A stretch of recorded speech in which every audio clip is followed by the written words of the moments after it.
Saya alhamdulillah NU itu saya tidak bisa, saya tinggalkan. Ini adalah tinggalan dari siapa yang kita kholini. Pada setelah Wahabi membongkar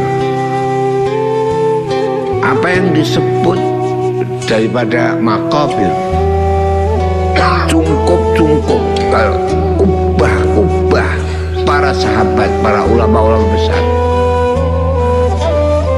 itu ulama-ulama Mekah tidak mampu untuk mengendalikan yang hal itu. Tetapi apa yang terjadi?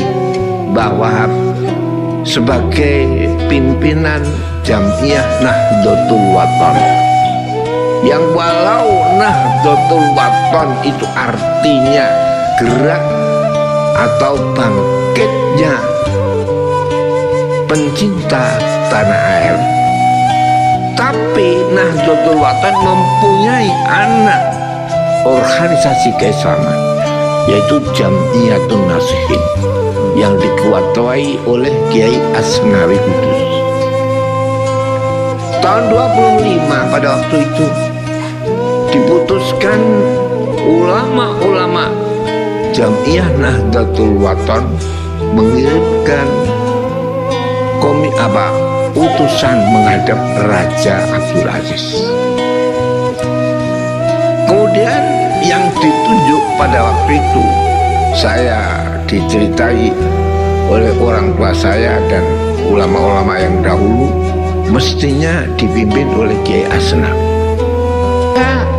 Delegasi ulama Nahdlatul Wathon sering disebut-sebut ulama Nahdlatul, sehingga akhirnya 25 kembali akhirnya terbentuk apa itu yang menjadi delegasi itu komite, sehingga komite Hijaz itu tidak bisa dipisahkan dengan komite Muktamar Nahdlatul Ulama yang pertama. Jadi tahun 25 datang pakai kapal, belum ada kapal terbang, datang Januari akhir tanggal 27 atau 27 dilangsungkan pertemuan ulama-ulama, dan itu dianggap sebagai muktamar pertama Nahdlatul Ulama. Penutupan muktamar tanggal 31 Januari dengan kesepakatan para ulama yang dipelopori oleh Kiai Abdul Wahab, yang pada waktu itu adalah menjadi sesepuh dan panitia utama. Semuanya tidak satu pun ulama tidak memilih aklamasi suara yang satu memilih Mbah Kiai Wahab Hasyim Asy'ari sebagai Rais Akbar, dan wakilnya adalah Kiai Fakih Masku Mambang. Apa itu? Sebab itu ini ya, saya tidak bisa. Sebab muridnya Mbah Kiai Fakih Mas Kumambang itu yang paling utama adalah ayah saya. Pondok pertama sampai menjadi besar ayah saya menjadi murid Kiai Fakih Mas Kumambang. Sehingga apa yang terjadi Mbah Wahab itu ayah saya tidak bisa, segala apapun gerak-gerik Mbah Wahab itu yang diikuti. Sampai pada akhirnya bapak saya madrasah saja itu dahulu dinamakan Madrasah Nahdlatul Wathon. Itu madrasah yang ada di Pondok Sarang. Dan saya ganti sekarang Ghazaliyah, sebab mengingat siapa yang mendirikan pondok adalah Kiai Ghazali. Mbah Kiai Wahab ada kayak begitu. Jadi al-arwahu junudun mujannadah, fama ta'arafat ikhtalafat, wama tanakarat ikhtalafat. Jiwa itu adalah sebagai kayak bala tentara yang dikuatkan, yang disatukan. Tidak bisa satu sama lain berpisah dan tidak drap yang satu. Drap yang satu inilah menunjukkan suatu kekuatan. Baghdad yang begitu besarnya kekayaan minyak, kekayaan ilmu dahulu, apa yang terjadi dikalahkan dengan Amerika? Sebab derapnya itu tentara adalah Amerika. Baghdad itu tentaranya podo karo, jadi kadang siap merokok, itu tentara Baghdad. Ini Wahab itu nggak bisa. Apa sebab? Sebab ayah saya adalah yang dekat dengan Kiai Fakih Mas Ngembang, dan Kiai Wahab satu-satunya ulama yang dekat dengan Mbah Hasim. Sehingga pernah saya ceritakan di sini, tapi tidak akan saya jelaskan di majelis ini, pernah bertemu 6 mata antara Mbah Wahab, ayah saya, dan Mbah Hasim Asy'ari. Ini Mbah Wahab adalah komite Hijaz menjadi komite Muktamar. Mbah Wahab satu-satunya ulama yang oleh ayah saya di mana saja mesti saya ikuti itu Mbah Wahab. Sampai ada NU keluar dari Masyumi jadi partai, itu Mbah Wahab. Bapak saya pertama kali saya harus ikut Mbah Wahab.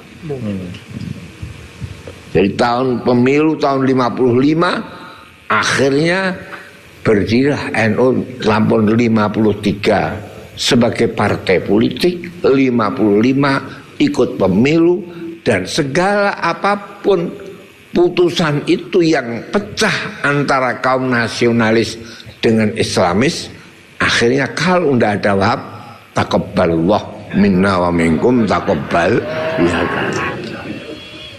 Ini saya menyaksikan. Apa itu terjadi sampai ada peraturan partai harus berdasarkan sama satu. Tidak boleh ada partai yang berdasarkan Islam. Sehingga Mbah Wahab ikut.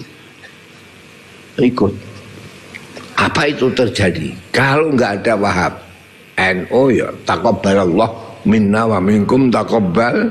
Ya. Jadi indah Mbah Wahab.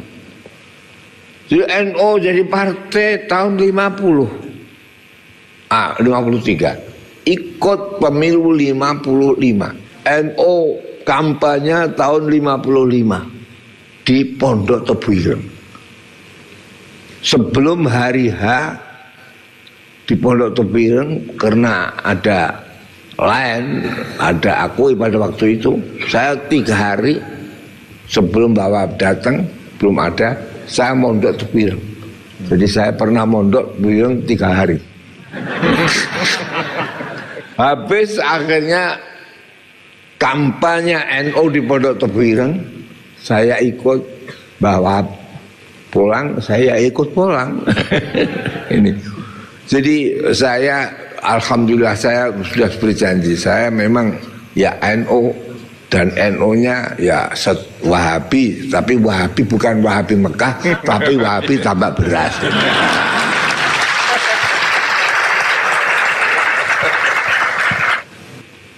Sampai apa yang terjadi? Jadi Mbah Hasim tidak bisa dipisahkan dengan Mbah Wahab. Siapa yang membuat semua aklamasi adalah Mbah Wahab. Begitupun proklamasi sama. Mengapa awal perjuangan Indonesia ada kena resolusi jihad bertepatan bulan Oktober? Itu resolusi jihad Oktober, tanggal berapa itu? 22. Ini Oktober 22, jadi Agustus, September, Oktober. Oktober yang kelihatan adalah Mbah Hasim. Tetapi Oktober, November yang kelihatan ada Bung Tomo. Hari apa Pak? Pahlawan. Disinilah bahwa Indonesia tidak bisa dipisahkan antara Islamis dan nasionalis. Oktober, November. Mengapa yang Allahu Akbar kok enggak Mbah Hasim? Lu kok Bung Tomo? Saya bisa ingat itu. Ini sampai akhir ini. Begitu. Jadi jangan mendirikan negara Islam sebab ini sudah akhir. Ulama itu tiap 300 pasti berubah. Jadi 300 yang pertama adalah satu, menulis Quran, menulis hadis, kumpul Quran hadis, Umar bin Abdul Aziz. Kemudian 204 pilar Quran, hadis, ijma, qiyas. Dikembalikan lagi ke yang pertama, tahun 300 akli dan nakli, yaitu zaman Asy'ari dan Imam Maturidi. Jadi ada akli, ada nas. Jadi ada Quran, hadis, ijma', qiyas, itu harus cocok dengan akal.